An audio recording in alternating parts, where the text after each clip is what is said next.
Anyway, we needed a special package for tea garden workers, sir. Thank you, sir. Supplementary demands के ऊपर आपने बोलने की मुझे इजाजत दी, इसका मतलब यह है कि आप सप्लीमेंट्री डिमांड्स के जरिए आप सरकार से पैसा मांग रहे हैं सरकार चलाने के लिए।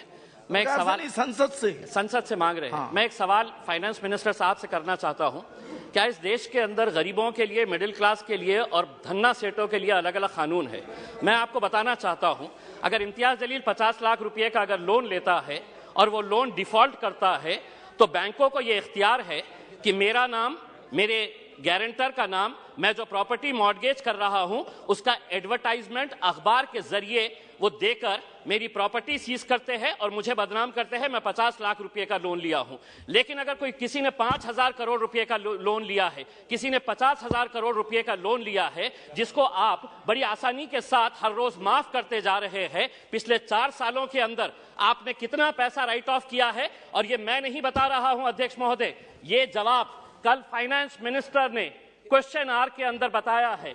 तो सुनिए, उसके अंदर पिछले 4 साल के अंदर कितना पैसा, 8,48,186 करोड़ रुपीस का लोन राइट ऑफ किया गया है।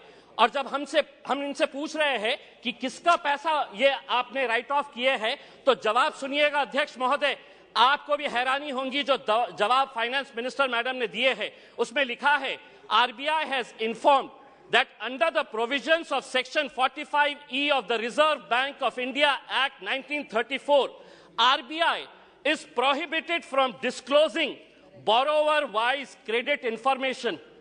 RBI ये आपको कह रहा है कि हम आपको डिटेल नहीं दे सकते हैं कि कौन बड़े धन्ना सेठों ने पैसा लिया है, ये देश को आप नहीं बताएंगे।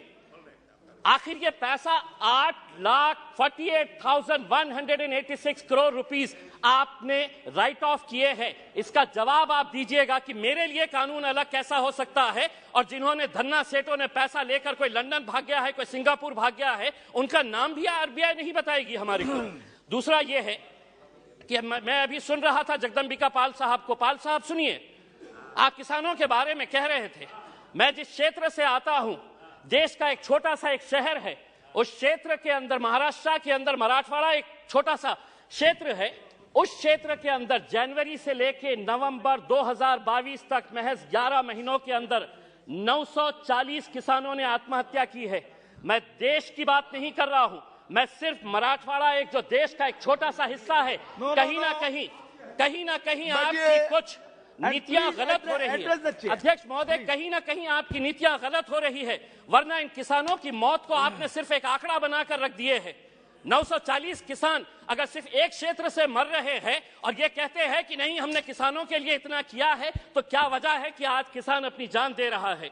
आप ये कहते हैं कि प्रधानमंत्री उज्ज्वला गैस स्कीम के अंडर में आपने 10 करोड़ लोगों को दे दिए हैं। आप ये आंकड़ा बताइए, कितने ऐसे गरीब लोग जो पहले हम भी मानते हैं, हम भी खुश हुए थे, हमने भी स्वागत किए थे कि ये लोग जब अलग अलग तरीके से गैस की जगह पहले लकड़ी के ऊपर, कोयले के ऊपर है तो अपना खाना बनाते थे, आपने गैस दिए, लेकिन कितने लोग अब दोबारा रिफिल करने के लिए जाते हैं? क्या यह सच्चाई नहीं है कि पिछले 7 सालों के अंदर, 7 साल पहले गैस के सिलेंडर का रेट 450 रुपये था, आज आपने उसको 1080 रुपये किए हैं और ये उम्मीद कर रहे हैं कि आप जितना पैसा एडवर्टाइजमेंट के ऊपर लगा रहे हैं कि प्रधानमंत्री उज्ज्वला योजना के ऊपर, वही पैसा अगर आप दे देंगे तो शायद इन गरीबों को फायदा होगा।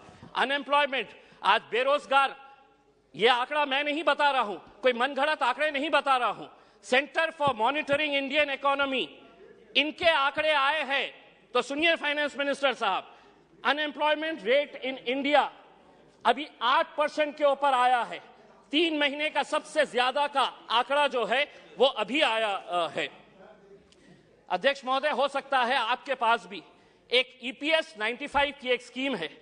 बुजुर्ग लोग, ऐसे बूढ़े लोग, और मैं फाइनेंस मिनिस्टर साहब को यह बताना चाहता हूं कि इनके पास भी सर 65 लाख ऐसे पेंशनर्स हैं जिनको पेंशन कितनी दी जा रही है, 250 रुपये, 500 रुपये। फाइनेंस मिनिस्टर साहब से मैं इसलिए मुखातिब हो रहा हूं कि ये मेरे शहर से आते हैं।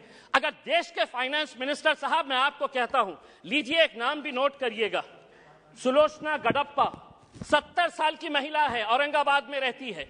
सुलोचना गडप्पा, फाइनेंस मिनिस्टर साहब नोट करिए, आप औरंगाबाद शहर से ही आते हैं, उसको कितनी पेंशन दी जाती है? 250 रुपये। 70 साल की, कोई बच्चा नहीं है, और 250 रुपये के अंदर वो अपना घर का बसेरा करेगी।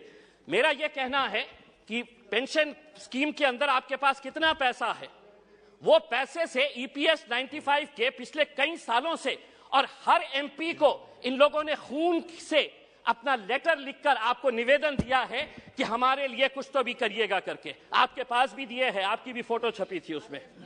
दूसरा ये है कि आप EMI के रेट्स तो बढ़ा रहे हैं, होम लोन का रेट बढ़ गया, व्हीकल लोन का रेट बढ़ गया, आप FD का रेट क्यों नहीं बढ़ा रहे हैं? क्या वजह है कि आप ये रेट्स के अंदर तो बड़ी आसानी के साथ फैसला ले लेते हैं, लेकिन FD का रेट जब बढ़ाने की बात आती है तो आप इसके अंदर कोई फैसला नहीं लेते हैं। आप एजुकेशन के लिए पैसा मांग रहे हैं। मैं ये कहना चाहता हूं अध्यक्ष महोदय, अगर स्कूल में टीचर नहीं, कॉलेज में लेक्चरर नहीं, और अगर अस्पताल के अंदर डॉक्टर नहीं, तो वो इमारतें किसी काम की नहीं है। अगर वहां पर अगर आपके पास फैकल्टीज नहीं है, और ये भी मैं मनगढ़ंत नहीं बता रहा हूं, आप ही ने जवाब दिया है, सरकार ने लिखित में जवाब दिया है, यूनिवर्सिटीज के अंदर, सेंट्रल यूनिवर्सिटीज के अंदर प्रोफेसर्स कितनी, अध्यक्ष महोदय, प्रोफेसर्स की कितनी वैकेंसी है? 6180 प्रोफेसर्स की वैकेंसीज है। IITs और IIMs, बहुत सारे बीजेपी के हमारे सदस्यों ने कहा कि देखिए हमारे राज्य के अंदर हम कितने IITs और IIMs बना रहे हैं। इमारत बनाने से तालीम नहीं पहुंचाई जा सकती है, उसके लिए आपको लेक्चरर्स की जरूरत रहेगी। IITs के अंदर 4502 लेक्चरर्स प्रोफेसर्स की वैकेंसीज है, IIMs के अंदर 493 वैकेंसीज है। दूसरा ये है, एक बहुत अहम सवाल, 2015 के अंदर आपने प्रधानमंत्री आवास योजना शुरू की, हमने स्वागत किया, पूरे देश ने स्वागत किया कि हर बेघर को घर मिलने वाला है, और प्रधानमंत्री साहब का एक भाषण भी है जिसमें उन्होंने खुद ने कहा है, YouTube के ऊपर आप भी देख सकते हैं, कि 2022 तक हम हर बेघर को घर देंगे। फाइनेंस मिनिस्टर साहब औरंगाबाद से है, 50,000 लोगों ने अप्लाई किया है पिछले 6 साल से। आज मैं पूरी जिम्मेदारी के साथ ये कह रहा हूं, एक सादा ईंट तक नहीं पड़ा है। बिल्डिंग बनाने की तो बात छोड़िएगा आप, सादा ईंट नहीं पड़ा। अध्यक्ष महोदय सिर्फ एक मिनट, एक सादी ईंट तक नहीं पड़ी है। दूसरा ये है अध्यक्ष महोदय, जाते जाते इस मुल्क को, हमने कल के दिन फाइनेंस मिनिस्टर मैडम कह रहे थे कि फास्टेस्ट ग्रोइंग इकोनॉमी है, हम आपसे ये पूछना चाहते हैं, अगर आप एक इतने बड़े माइनॉरिटी के तबके को अगर आप पीछे रखेंगे और आप ये उम्मीद करेंगे कि देश चलेगा आगे, हम क्या कहना चाह रहे हैं? आप हमारी प्री मैट्रिक स्कॉलरशिप बंद कर दे रहे हैं, आप हमारी मौलाना आजाद रिसर्च फेलोशिप आप बंद कर दे रहे हैं, आप ये सोच रहे हैं कि अगर माइनॉरिटीज को हम पीछे रखेंगे तो देश आगे बढ़ेगा। देश को हम भी आगे बढ़ाना चाहते हैं, हम चाहते हैं कि आप सभी का साथ और सभी के विकास के बारे में